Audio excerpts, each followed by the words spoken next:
2025년 1월 7일 기억하실 겁니다. 1차 체포영장이 집행될 때 기억하시죠? 1월 3일 1월 3일이요? 예, 집행될 때 당시 처장님께서 영장 집행 수사기관과 직접 부딪히면 공무집행 방해되니 일절 부딪히지 마라라는 지시를 내린 적이 있습니까? 그거는 그 전부터 일관되게 내린 지시사항이었습니까? 체포 영장이 집행될 때 그 공무집행 방해에 대한 우려가 자꾸 제시가 되기 때문에 일단 정문 밖에서 거기서 대기시키면서 대통령단 변호인단하고 이렇게 상의하도록 하고 가급적 부딪히지 마라 그렇게 얘기를 했습니다. 박종준 증인께는 좀 죄송한 말씀인데 김성훈 차장이 박종준 처장보다 위에 있었던 건 아닙니까? 상하가 바뀐 것 같은 느낌이 들어요. 그렇게 지시를 했는데도 불구하고 김성훈 차장은 무조건 막아. 그리고 윤석열과 시그널 문자가 공개됐어요. 공개돼 갖고 국군 통수권자 안전만 생각된다. 일관된 임무 하나만 생각한다라고 대통령은 이렇게 얘기를 하고 그다음에 저희 경호처가 철동같이 막아내겠습니다. 이런 것들이 몸바쳐 막아내겠다라는 거예요. 근데 처장하고 완전히 생각이 달라요.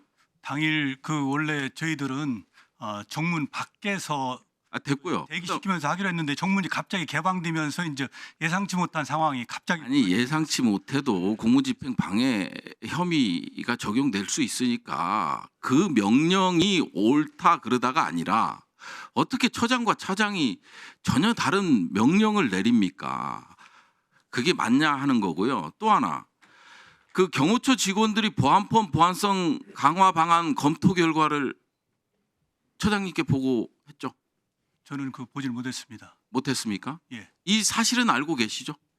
그 내용에 대해서 그 어간에 대해서 그 어간 그때 그 주변에서는 그 내용을 제가 파악을 못했습니다. 형법 제155조 증거인멸 소지가 있어서 명령을 불이행한다는 내용입니다. 그 문제는 이미 그 비상계엄 후에 국수본에서 저희 경호처에 증거 보존을 철저히 해달라는 그런 공문이 왔고 거기에 따라서 제가 그 공문에 충실하게 증거 보존을 잘 하라고 제가 이미 지시를 한 바가 있습니다. 그러니까요. 그러니까 처장님 같은 경우는 어찌 됐든 그때 당시만 하더라도 경호처장이었잖아요. 네, 그렇습니다. 처장의 신분으로서 차장에게 휘둘려요. 이런 것들이 처장의 입장에서 봤을 때는 경호처 직원들의 안위부터 시작을 해서 공정한 법 집행 이런 것들이 있잖아요. 그런데 이제 증거 인멸을 시도해요. 시도하다 보니까 경호처 직원들이 이런 항의 문건을 만들어서 보고를 해요.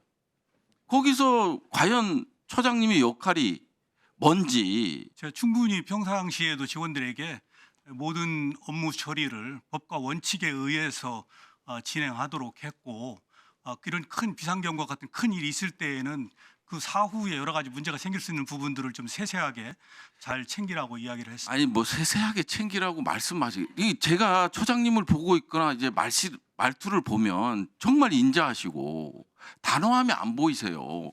지금 김성훈 차장은 특수공무 집행방해, 증거인멸 그리고 직권남용 이런 혐의들이 있어요. 그래서 이제 구속영장이 물론 기각이 되고는 있지만 세 차례나 이런 것들이 있는데도 불구하고 경호처장이 과연 그 역할을 했나 하는 데에 대해서 의구심을 좀 갖는다.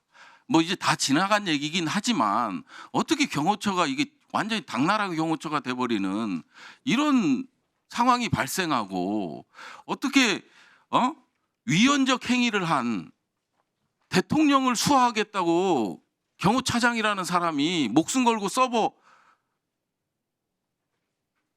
이게 훼손을 조장하고 그리고 경호처 직원들이 일을 막고 문건을 만들어서 보고하고 이런 일이 대통령실에서 일어나냐 이거예요.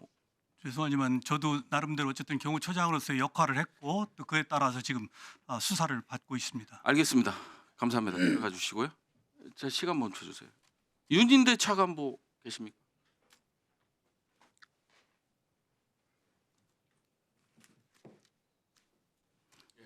사실관계 좀 확인할게요. 예, 말씀하십시오. 12월 3일 날 21시 55분부터 22시 21시 55분부터 기재부 장관하고 같이 했습니까? 쭉? 아닙니다. 저는 기재부 부총리 만나 뵌 거는 11시 한 30분 경이었습니다. 11시 30분요? 네. 11시 30분요? 네, 그날은 제가 집에 일찍 들어가서 이 운동을 하고 있다가 계엄을 알게 되었고, 그래서 F4A를 소집하라는 지시에 따라서 F4A를 소집을 해서 제가 은행회관에 11시 한 반경 갔습니다. 그러면 쪽지 있죠? 아시죠? 네. 대통령이 최상목 부총리한테 준 쪽지. 네. 그걸 언제 건네받았습니까? 11시 한 반경 뭐 만나 뵙고 한 5분 안쪽에서 제가 받았습니다. 건네받았습니다. 그러면 F4 회의 네. 중에 받았다는 11시 5분요? 회의 시작은 11시 40분이었고요. 회의 시작이 22시 40분 아니 23시 40분에 회의가 시작이 됐습니다. 23시 40분. 네. 그러면 1급 회의는 언제 시작했어요? 12시 한 55분 거의 1시경에 대해서 1급 회의가 시작됐습니다. 1급 회의 쪽지를 본 기억은 없어요? 내용을? 그러니까 제가 본 거는 11시 한 반경 그날 밤 건네 받고 일단 제가 밖에 나와서 제가 잠깐 봤던 거였습니다. 그 자리에서. 그러니까 밖에 나와서 회의가 그거를 있어서. 접혀 있었잖아요. 예, 접힌 걸 제가 접힌 걸 주머니에 넣었다가 저는 이제 그날 이제 참석자 챙겨야 되기 때문에 밖에 나온 상태에서 잠깐 열어봤더니 이제 내용을 인지를 하고 그 쪽지를 인지하고 최상목 경제부총리한테 뭐라고 보고를 했습니까? 근데 그 당시는 저희는 이제 뭐 환율 급등, F4A를 통해 가지고 환율 안정 메시지 발신 이런 것들이 너무 급박한 상황이라서 저는 이제 그걸 본 순간에는 아 이게 내 소관이 아니다 정도만 인식을 가지고 아니 그거를 제가 어떻게 처리할 생각 못했던 거죠. 아니 생각을 해보세요. 네. 예비비를 조속한 시일 내에 충분히 확보하고 보고할 것. 그 다음에 국회 관련 각종 보조금, 지원금, 각종 임금 등 현재 운영 중인 자금 포함 완전 차단할 것. 국가 비상 입학 네, 마무리해 주세요. 예.